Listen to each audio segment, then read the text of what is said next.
Armoire makes getting dressed easy. With a clothing rental membership from Armoire, build the perfect wardrobe with brands that are high quality, unique, and recommended just for you. All you have to do is take a 5-minute style quiz and select items from your dynamic personalized closet. The styles show up at your door in as little as 2 days. Then when you're ready for new clothes, just swap them out for more new-to-you styles. Now, I went on a girls' trip to Santa Fe recently, and I rented all of my outfits from Armoire. It was so much fun putting together a mix of casual and formal looks, and my favorite was this pair of white, wide-legged jeans from Paige that went well with everything. Now, I wouldn't normally own anything white because I can be kind of clumsy, but with Armoire, I just ship it back and they'll take care of keeping the pants in pristine condition. Right now, our listeners can give Armoire a try and get up to 50% off their first month. That's up to $125 off. Just visit armoire.style/dateable. That is armoire.style, spelled ARMOIRE.style/DATEABLE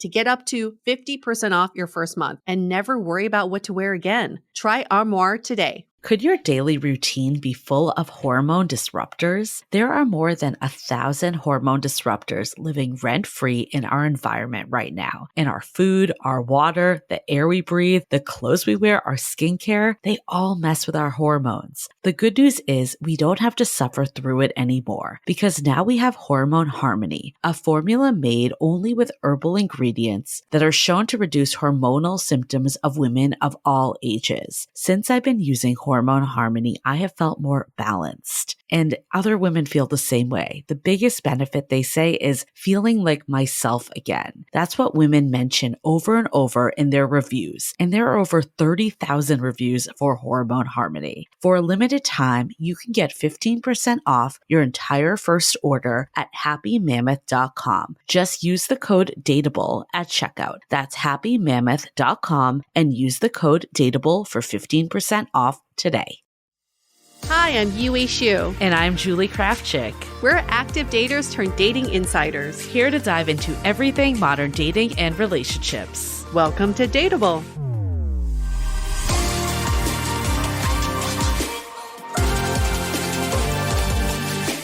Hello, Datables.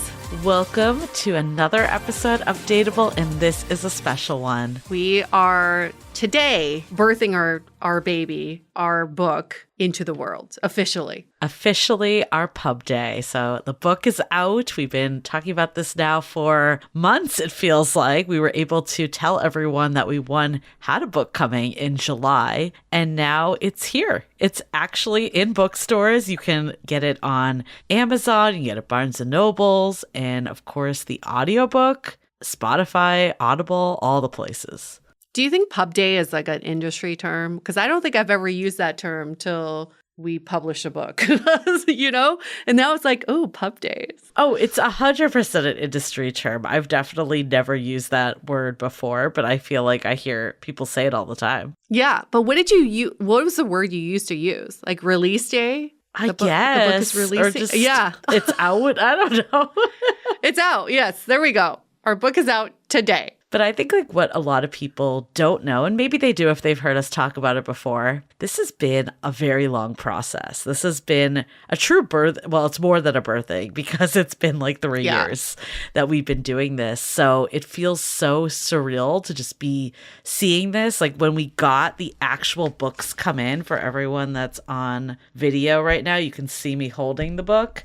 But when we got this physical book come in, the final copy, I was just like, holy shit, it's come to life. It's real. It's real. No going back.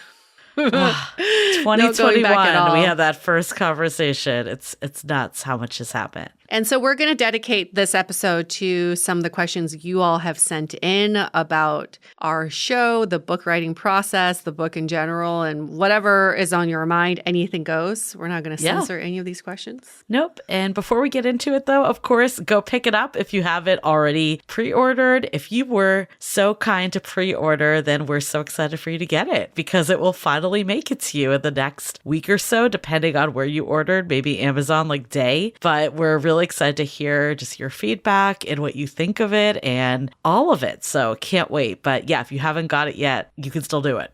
Today's the day. Tell us your dating archetype. I think more of you can tag us on Instagram with your archetype. We're so curious to know what you all are because it's like, it's also information for us too, and it's just so interesting to see everybody's different archetypes. And for those of you who've already taken the quiz or you know what the quiz is about, just share your results with us. Yeah, and just a reminder too for anyone that hasn't taken the quiz, it is on howtobedateable.com. You don't even have to buy the book to take the quiz. Of course, if you buy the book, it'll make a lot more sense, and it'll keep going through the whole process of ultimately making dating work for you and finding your person. But even if you don't, you still get the quiz, and yeah, check it out. Yes. Should we dive into some questions? Let's dive into it. Do you want to read the first one that we got? All right. The first question is, I'm interested in how you two wrote the book collaboratively. In a previous episode, Julie, you discussed you love being a Starbucks and writing. Yue said that she was not. You also mentioned how you didn't trade off chapters, but wrote collaboratively. Can you elaborate on what that means? Yes. So I think it took us a bit to get the process down of what worked. We mentioned this. But what we ultimately netted out on, and Yue, fill me in if there's anything I'm missing here, but what really worked well was we kind of discussed an outline of what the chapter would look like. You would start by sending me some bullets of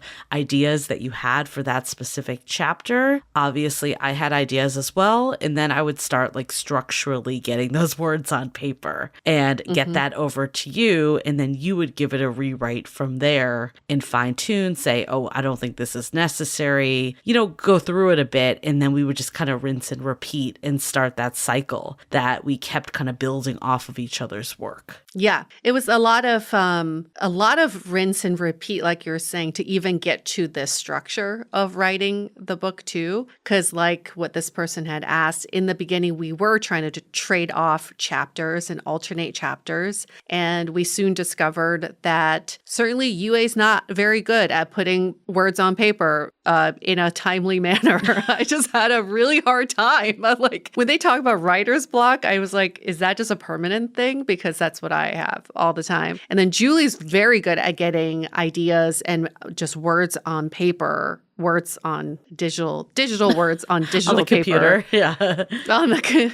And typing that out. So we're like, oh, this is actually good because we can move much faster if Julie puts the words on paper, knowing kind of where we want to go with the chapter, and then we can just kind of restructure and rewrite as we go. Yeah, we were able to kind of time it too, that you would pass your bullets over. Then I would take the first stab at the draft of that chapter. But then while I was doing that, you were doing the rewrites on another chapter. Yes. So it was all in cycle. So that was really good to just keep things moving and running and all of that. And in the middle of writing our book, we had a whole restructure too. Yes. Due to some feedback from our editor. And this happens all the time. We've heard it from other people. And in fact, I think we've had less restructuring than many books. So I feel lucky about that. But this was a major overhaul of the book. So then we had to go back and redo those chapters. Yeah. And I think a big piece of it was that when she read it all, and she was very collaborative with us the whole time too. Shout out to our editor, Ronnie, who is amazing. And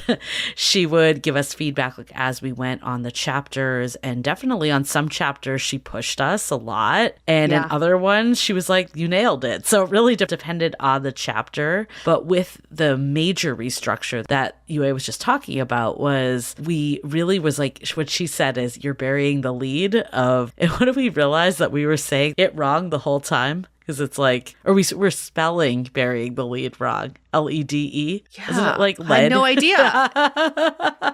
No, actually, you can say bury the lead, LEAD, which is what most people think it is, but traditionally it's spelled LEDE. Yeah. Burying the lead. It's just so, we're like, what? I just remember you were like, my mind is blown right now. Yeah, I did not know that's how you spell it. But she was like, there's something with these archetypes. Because I think it was like probably a couple chapters in. I think it was that we did the 4 traps of dating, then the archetype. And she was like, no, this needs to come to the front. And that was a huge restructure in the sense that everything now revolved around these archetypes. And I actually think it ended up being so much stronger because of this change, because it really personalized the book and it let people look through the lens of the archetypes that they discovered early on. Yes, I'm glad for that restructure, but it definitely took some time to do that. Yeah. Okay, another question. What was something you decided to cut from the book? Well, this was also part of the restructure, was a lot of personal stories and anecdotes. Yeah.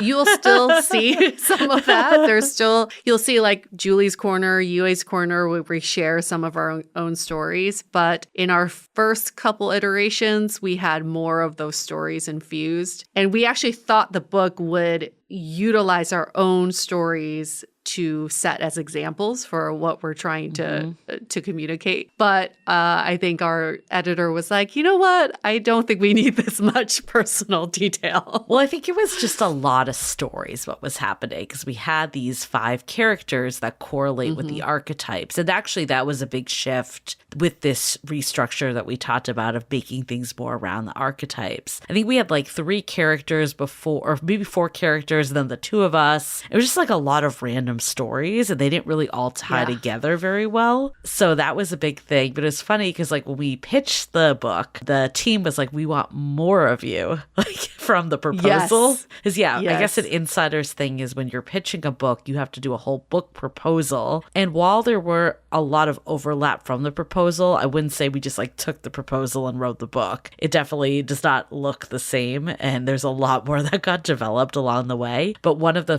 pieces of feedback was like, oh, we want more of you two in your story. So that's what we leaned into heavily. And then after it all, it just became a lot. It was hard to follow. So we're like, okay, less. I will give an Easter egg though. There may be 1 or 2 stories that folded into one of the characters that may be one of our personal stories. Or exactly. A dater we talked to, quote unquote. So we're like, this one's too good. We can't lose it completely. I know. They're all real stories. It's just who we assign them to. Right. I think another thing I'm just thinking about, like what we decided to cut from the book, was we had this whole part about defining the relationship that was like super tactical. And it's not like that it's not important. I think there's definitely a place for it. But we actually ultimately decided that it was like a little too tactical for this book. And we decided we'd be better set as like a guide that we could give out for anyone that orders the book after the release. So that is a gift that people will be getting. They will be getting the DTR guide as part of the continued push to,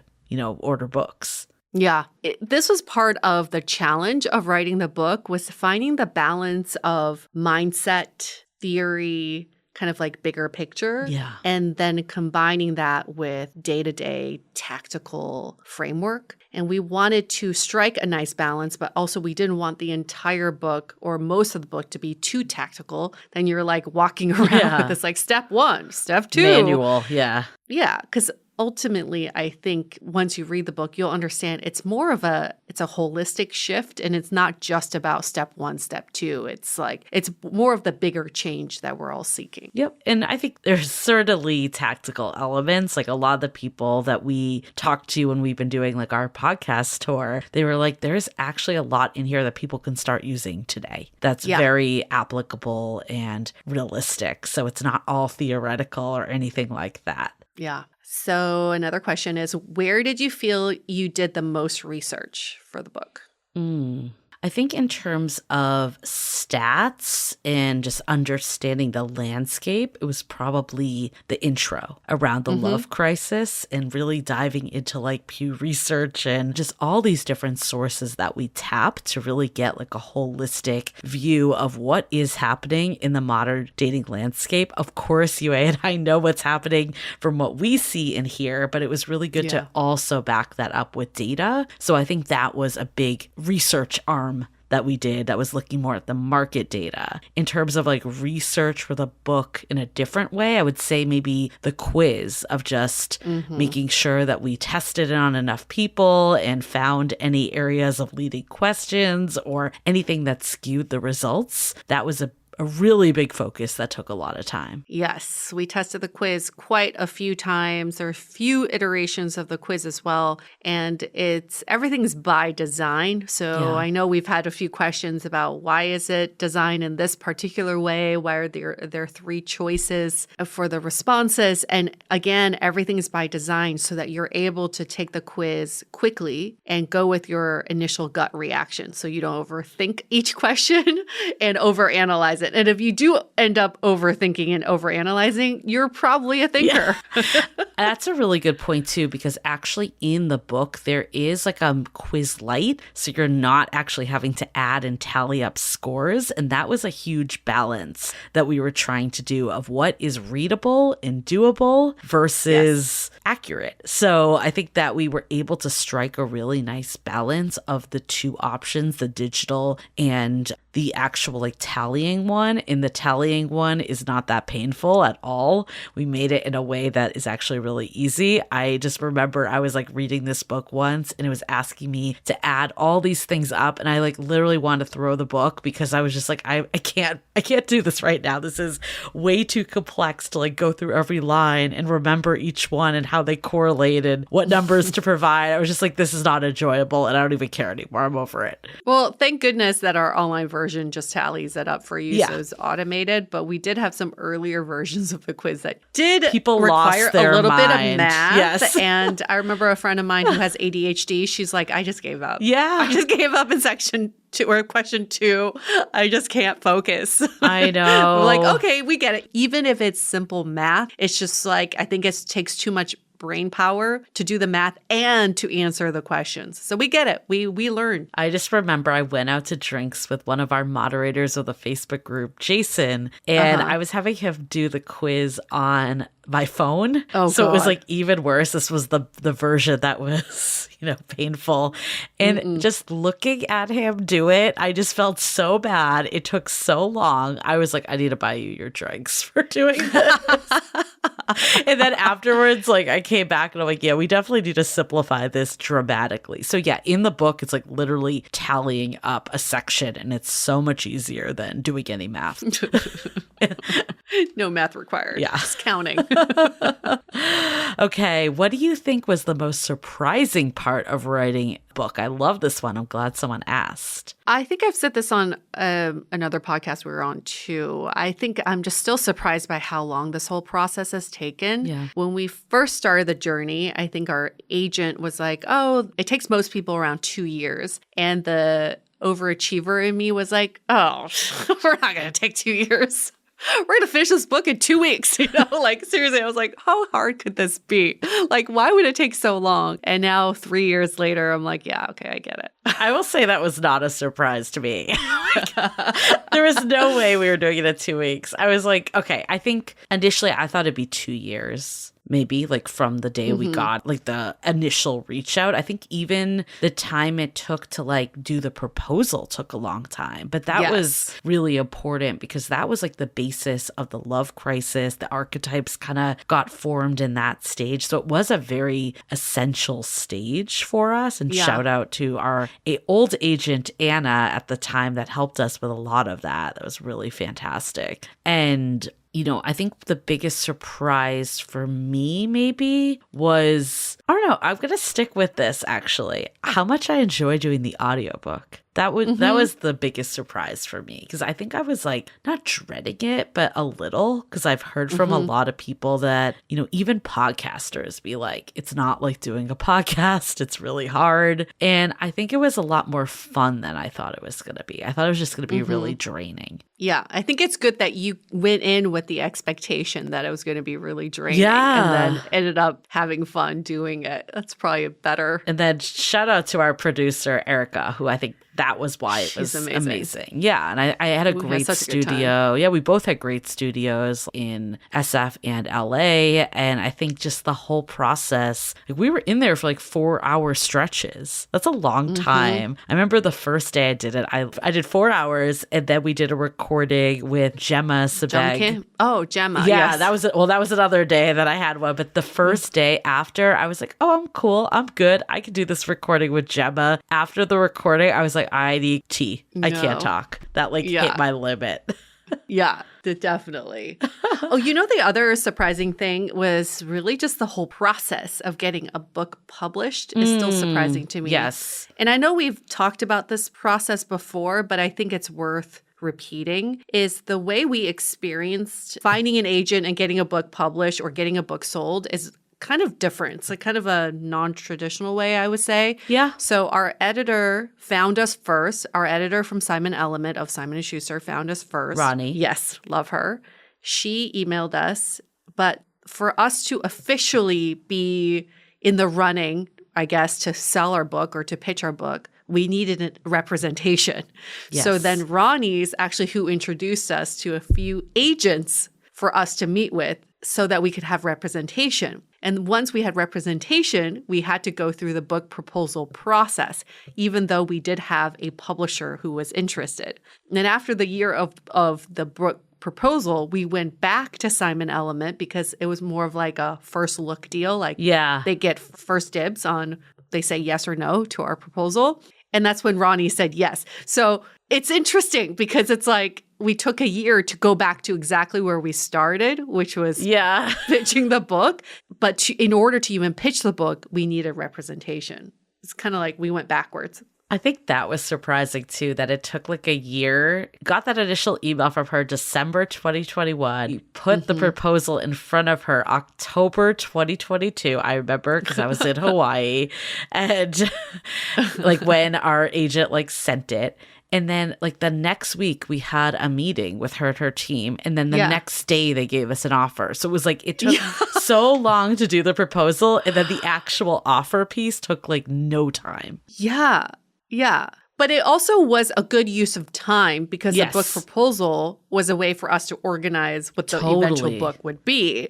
So it wasn't like, it was a whole year of like doing busy work, but it's just still so fascinating that our publisher, our editor is who found us our representation. Well, I just remember for so long, I was like, I really want to write a book. And I actually went so far to take a book proposal class over COVID. Yes. And I remember like telling you about it after, and you were like, this sounds great, but like, where is like the hook in this? Like, what's like the premise of the book? And I was like, oh, it's just like what we've learned from Dateable. And you were like, I feel like it needs more. And I feel like we were able to get that more in this book proposal process with our agent and really fine-tuning like what is the message that we're putting out there. And I think if we just went from talking to the publisher, getting the deal, and just writing, we would have been totally lost in spinning our wheels for a long time, or wouldn't have had as good a product. Yes. Yeah.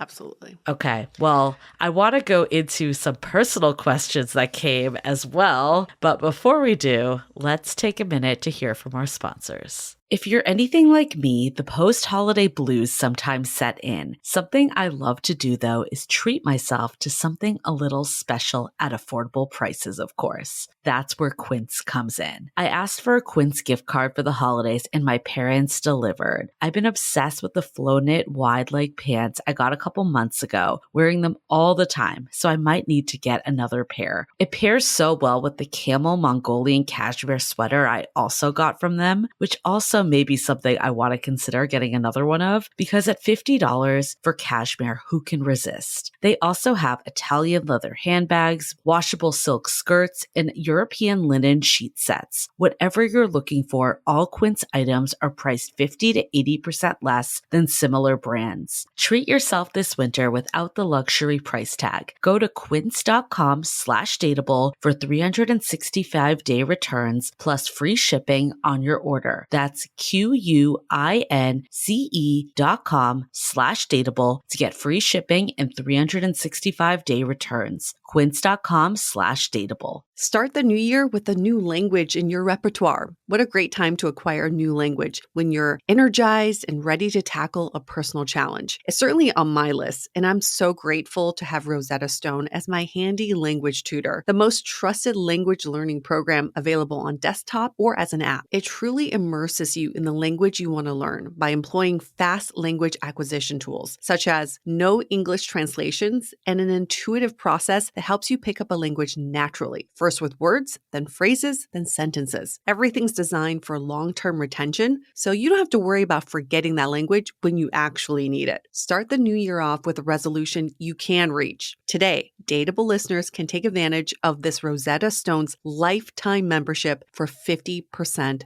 off. Visit rosettastone.com/today. That's 50% off unlimited access to 25 language courses for the rest of your life. Redeem your 50% off at rosettastone.com/today. Today. Yue, this is for you. You're in the hot seat. This one came in for Woohoo! you. Yue, how do you think your breakup and search for yourself after that impacted the book? How do you think the book might have been different if that had not happened?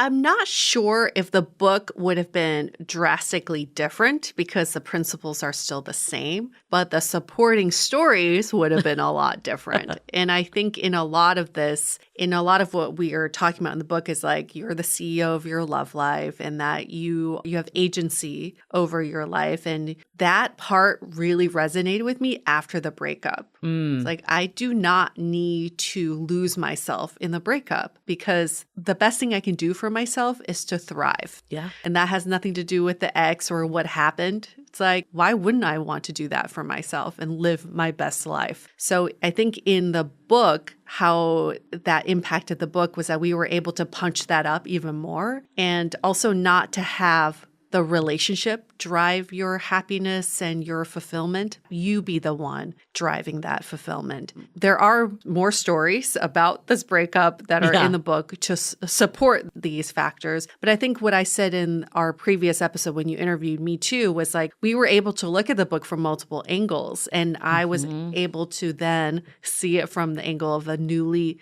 single person. It resonated with me. And there were areas that where I was like, we can punch this up. And then there were some areas that I was like, you know what? We shouldn't minimize some of this, like the dating traumas, the heartbreak. Like, I think we can definitely talk about those more and not minimize them. And also getting rid of a lot of the positivity statements, like, you got this, or like, it's going to be great. As a newly single person coming out of breakup, I was like, this is the last thing I want to hear, but I want to know that I have control and I want to know that things are just going to get better from here. Yeah, I think that was what I was going to say too, is like there's one chapter, persevering through it all. That's the end. And I feel like it's a really important chapter because, like, of course, we hope that you read this book and that the next day you magically meet your person. But that's not always realistic. And a big part of dating, and I found this in my journey, was just keep going and like keep dating. And I do think that like if you're giving advice, like when you're single, you don't want to hear from like your married friends or like friends in relationships of like, just keep going, you know? Yeah. It's not like it's not valid. It definitely is. But I think we were able to strike a balance of like, you got this, maybe not in those exact words, but like, I don't know. I would say there's maybe some like pump you up, like where you're cheerleader, but then also not like over the top, like that it feels like disingenuous. Yes. The times where we do say stuff like, you got this, it's backed by reasons why you got this, because we give you the tools to back you up. So I'm glad that we put more substance and meat behind these motivational statements versus just like empty cheerleading, you know? And then for Julie, how did your dating experience play into the book? What was one of the most important things you learned that you passed along? Yeah.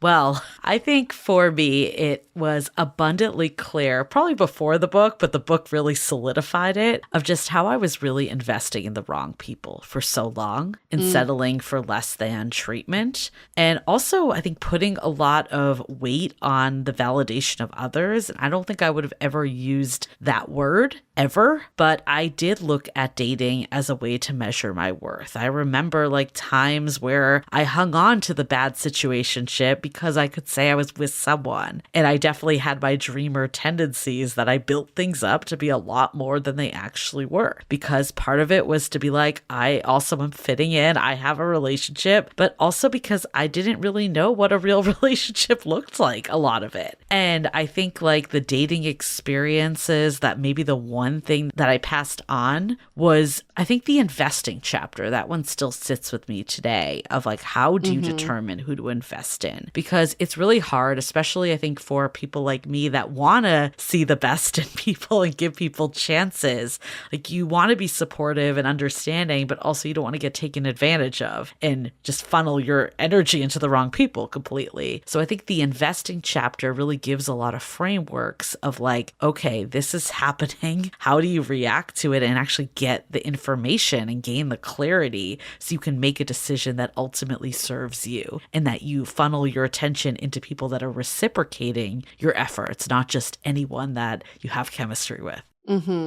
Part of that confidence in what you just said, also I saw what you did in the Gaining Clarity chapter where we talk about your dating North Star. Yeah. And you were very clear that you wanted to be with someone who prioritized you. And I think just by having that simple clarity around what you're looking for, it was so easy to say, oh yeah, that past relationship, he didn't prioritize me. That's why it didn't work out. It was like the explanation you needed to just move on and to just fully understand why it happened. I agree. I mean, I think like that one and the investing and maybe showing up too at different stages of my dating life. Like, I still remember the moment that you and I were in Austin and we were like, what's that common theme? Like, whenever you say like you take these 5 steps and you meet your person, but like there's always some like, I don't know, like cornerstones, I guess is a good way to put it. Like things that are like boulders of what were those big moments that gave you that like push to meet that person. And I think like a big one for me, I mean, we have this framework around like letting go, gaining clarity, showing up, investing appropriately, and then persevering through it all. And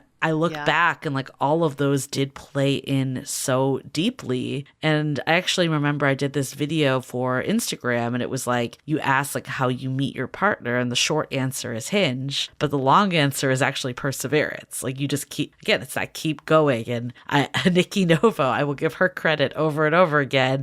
Having her, she was, for anyone that hasn't heard the story or knew, she was a medium that we had on our podcast and she did readings for UA and I. And she was like, for me, it was like, I could feel it. Like, your person's around the corner. You're going to meet them soon before like your next birthday. But you might go through that period where like you're meeting a lot of people that are wrong for you. And like you run the risk of getting jaded if you don't see it as just part of the course. And I think having that in my mind was such a game changer because I didn't let like the person that didn't work out or the person that ghosted me get me down. I was just like, okay, it's not it. They're still coming.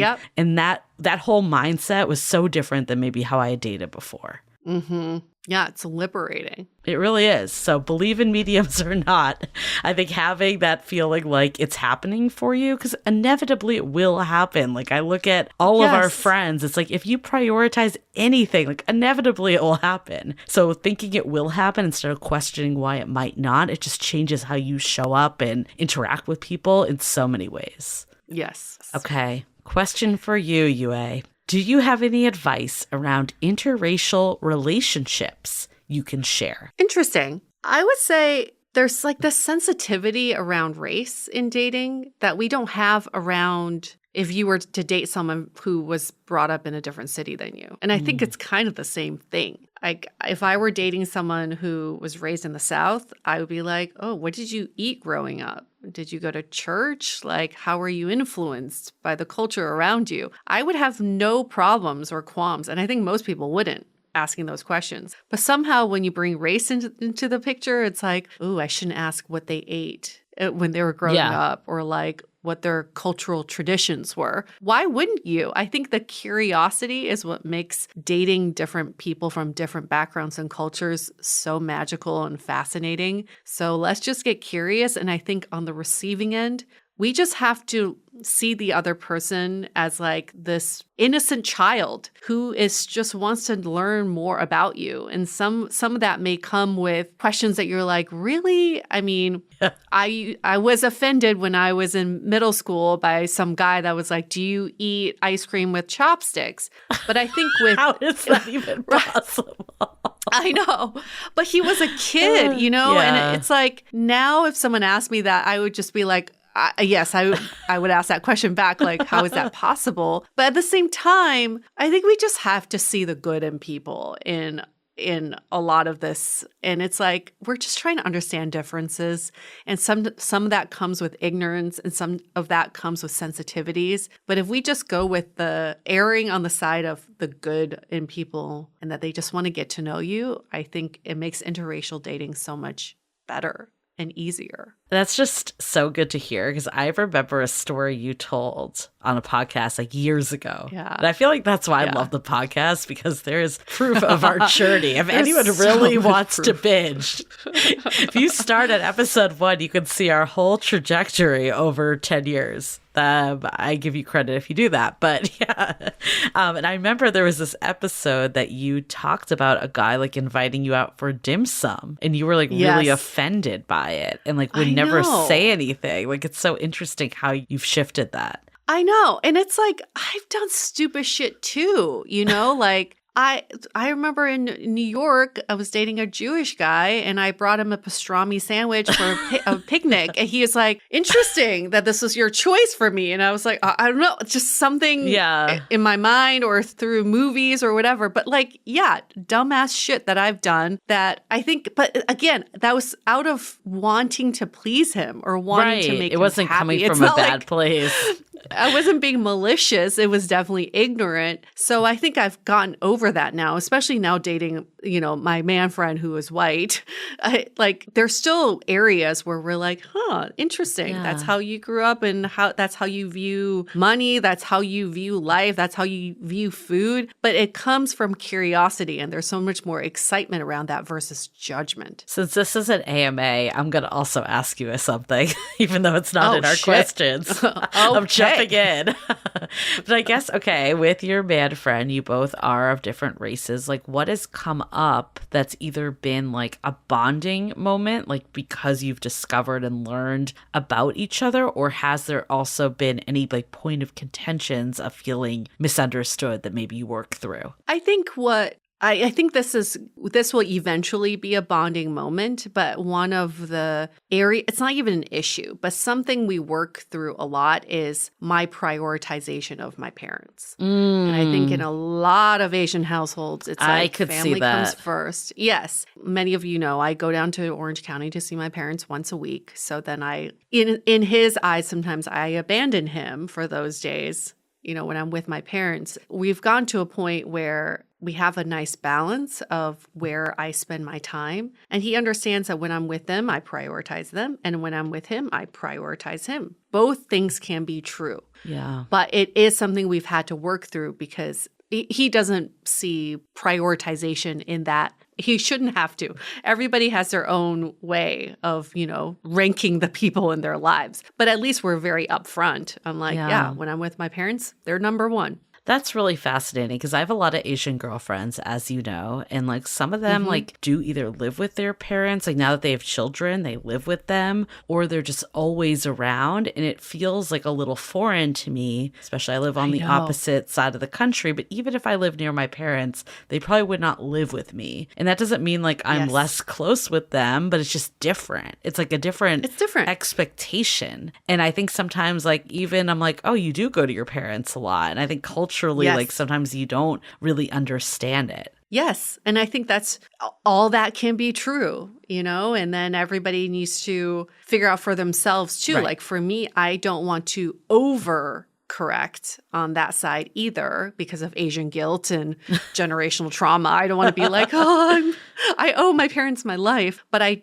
do choose to spend time with them because I'm obsessed with my parents and we have a great time. And I am an only child. I feel like my time with them is limited. And he understands that. So one thing that I think has been a breakthrough is he's like, if we do eventually move in together, like well into the future, I can see your parents living with us. That time comes. Okay, I was going to ask that. Yeah. And my parents are like, hell no, we'll never live with you. We'll never give you that burden because my parents have seen their friends do that to their children. My parents are like, no, you'll always maintain your independence. But I'm like, never say never. You know, you just never know what's going to happen in the future. As long as my future partner understands that that could be a possibility, that's all I need. That's it. Yeah, that's really great. Is there anything you've learned about him and his upbringing that you're like culturally kind of blew your mind? I think it's just the culture of consumption is very big in his family and his upbringing. And it's just so not me. Like, he doesn't like leftovers. He doesn't finish all the food on his plate. That's foreign to me. And in the beginning, I used to be like very judgy of that. He also just consumes a lot. He likes multiples of something he enjoys. And I'm like, one of that shirt is enough. But he's like, I need it in every color. So it's just that difference. But at the same time, it's like, all right, that you lived 50 some years like that. Yeah. And I lived 40 some years like this. So that we're just different. Right. That's That's okay. not to say that every white person is like over consuming. No, it's his culture. Yes. And I get that because I mean, I relate to like more of this immigrant mentality too a bit with being raised Jewish. And like, that's something that's like not how I operate that much either. Although I should say that because a lot of my family members do operate that way. So maybe that's a false statement. Maybe it is individualized, but I could see like coming from an immigrant household that you're like, why do you need all this? That's not like the value that you had. Yes. But I'm glad you brought that up, that it's not a white thing. It's just an upbringing thing. That's why I'm like, interracial, we don't even need to call it interracial. It's just different upbringings. Right. And there might be Asian people out there that aren't super close with their family. That's possible Plenty. too. Right. Plenty. Like many of my exes. So. Yeah. I love it. Okay. There's a couple more questions that we have, but I do want to take another quick break to hear from our sponsors. Okay, Julie, you ready for your question? I'm ready. How did you know your partner was the right person for you? Ooh, okay. It's a good one. I think there were actually a couple defining times. I think early dating, I don't know if I would say I knew he was the one then because it's early dating and you only know someone so well, but I knew he felt different. That was a big piece of it. And the fact that I bring this up a lot and have said this in the book of like, I never was guessing with him. It always felt very like peaceful. He'd ask me for the next date on the date and he would always text when he said he would. I would hear back from him quickly. Like there was just never that feeling that I got of anxiety that I had in the past with other people. And I think part of it was the work I had done on myself at that point too. So that's part of it. But also the person, right? Like someone will bring out those anxious sides if you are, predisposition to it. And I definitely am. And that was always something that was a struggle for me in dating. So the fact that I just felt that ease of getting to know each other, I think one, it like let me like drop my guard too. And like we could just connect better and focus on the actual like fun parts of a relationship over like the anxiety spirals that come with dating. So I think that was like a pivotal point. But I would say, there were a couple other points along the way, and a big piece of it was how we dealt with conflict. And some of them were like hard conversations too, and misunderstandings. And,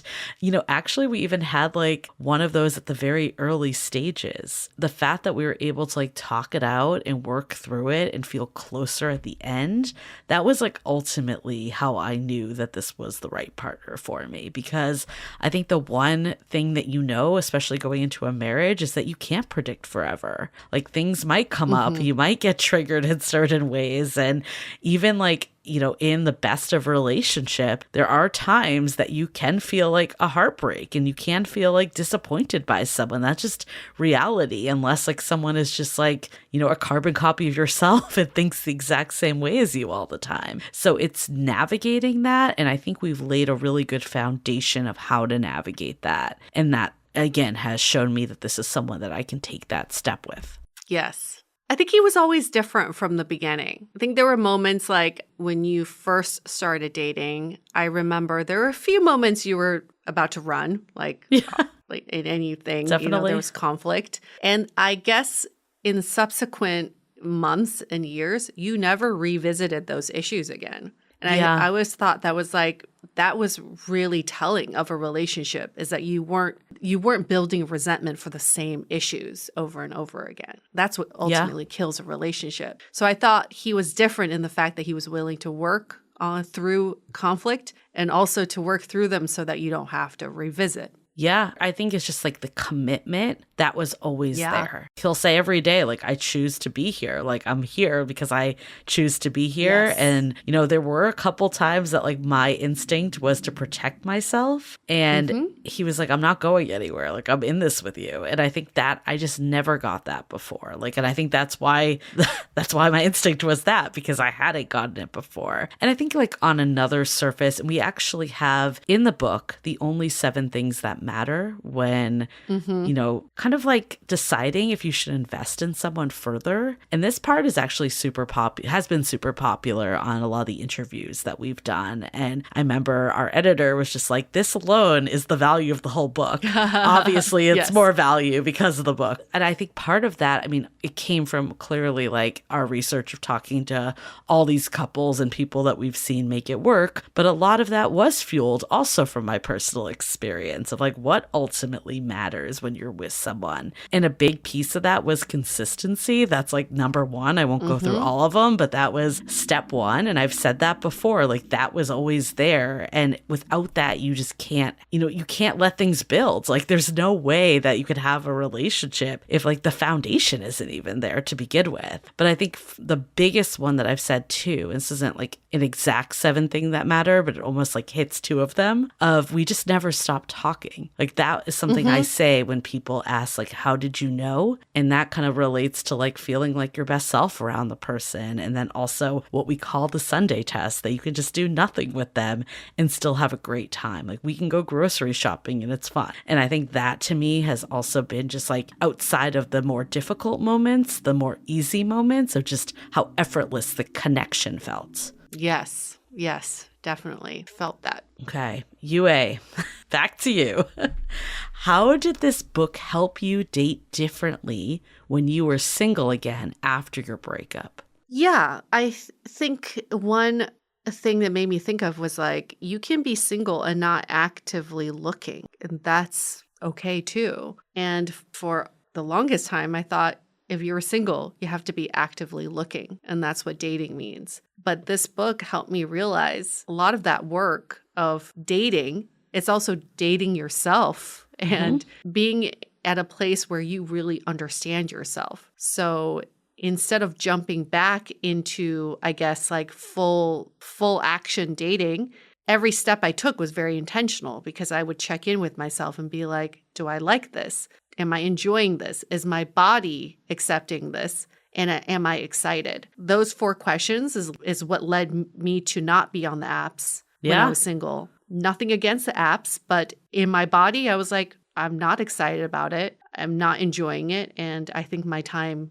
will be spent elsewhere. And so that's what I did. I poured my time and energy into tennis. So I feel like I actually dated tennis for a while before I dated humans. Yeah.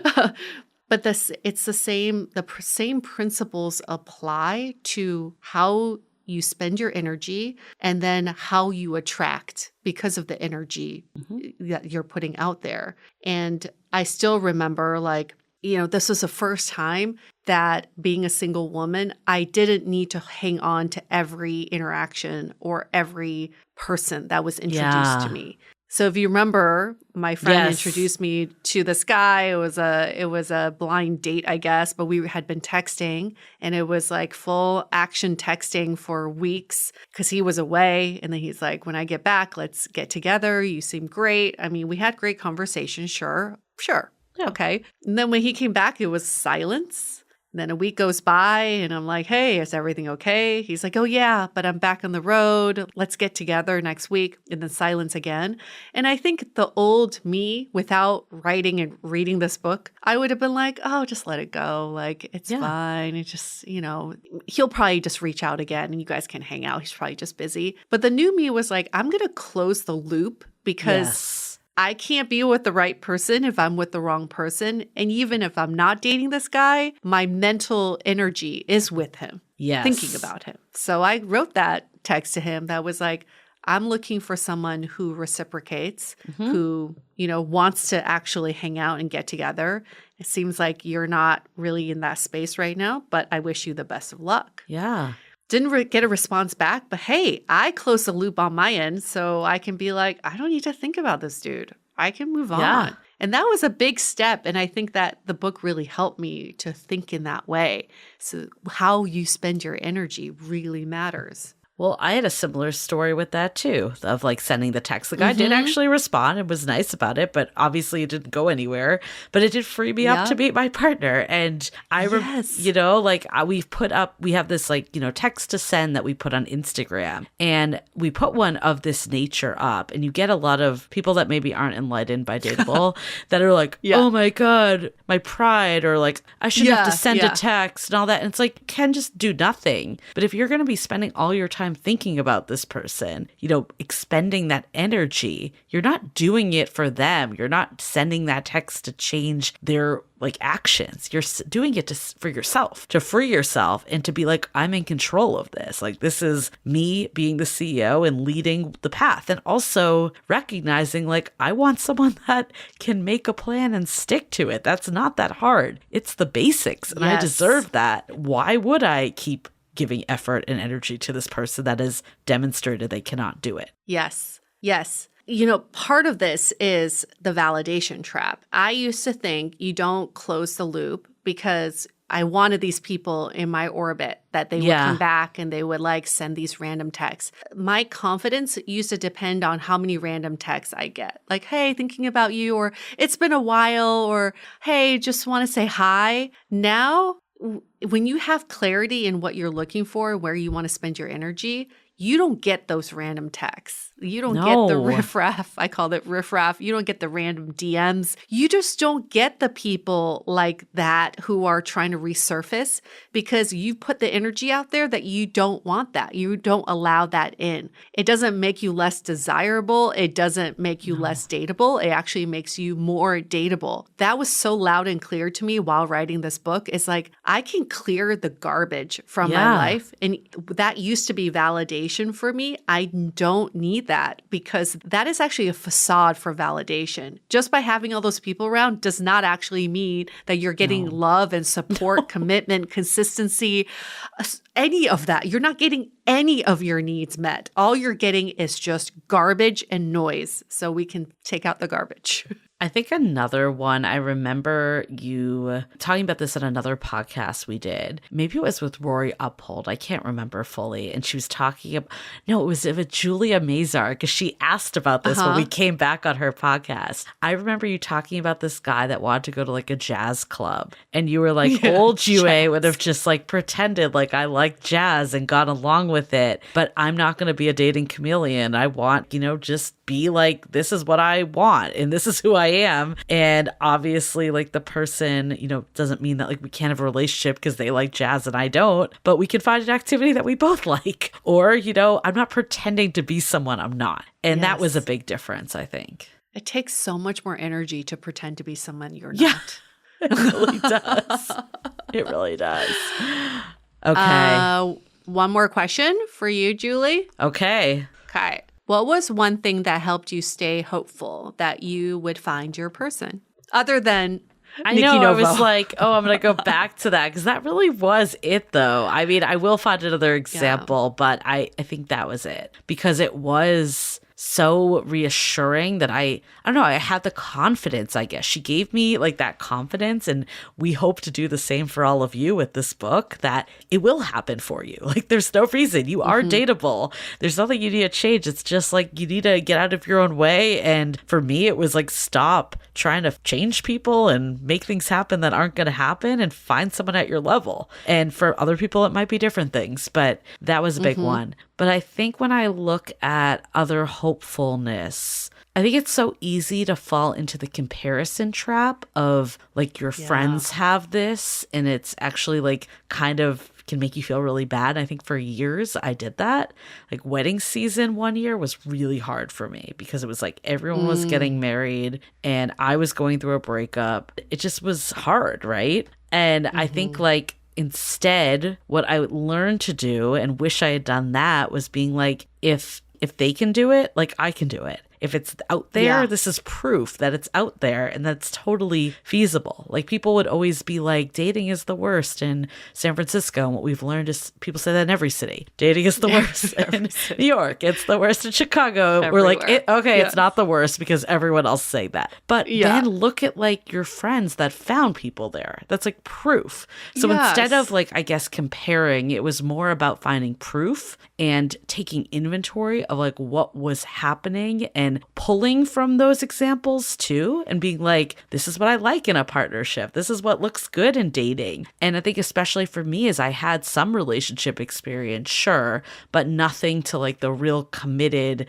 like we're in this. Like I had a boyfriend for many years, but looking back and I'm like, we were not in like a committed partnership at all. It's so obvious. We were not doing our lives together. We were seeing extended dating, I guess. But like seeing other examples shows that like what you can have. Yes. Beautifully said. Yes. And that's exactly the mindset that led you to your now fiance. Yes, it is. And, you know, I really do believe that when people read this book, they will feel hopeful and optimistic about finding their person or, you know, deciding what they actually want out of their love life. It's okay if you read the book and you're like, I want to have a kid by myself, or I want to, you know, go on a dating sabbatical and not date for a bit. Whatever it is, that's like honoring yourself. But I think ultimately we want to remove this feeling of like dating is the worst. It's this chore. It's like ruining my mental health. Like we want to make it that it's something that feels peaceful and easy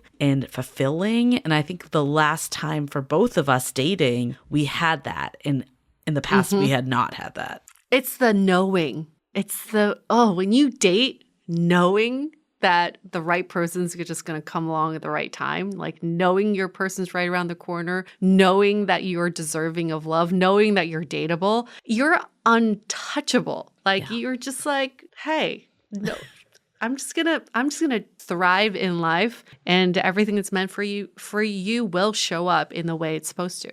Yes. So we are excited to celebrate. We are both going to take some relaxation time as well, in addition to, you know, obviously celebrate with all of you. We're excited for upcoming Dateable Day. If you're unaware, go into our Facebook group and learn more. And that's going to be an opportunity for groups, like community members, to meet up in person. We love seeing this happen. We're just going to have that one official day where all the different groups get to meet up and meet other people in the Dateable community, and of course celebrate because we're in a new phase. We're in a new chapter, literally with a book. We're in a new chapter.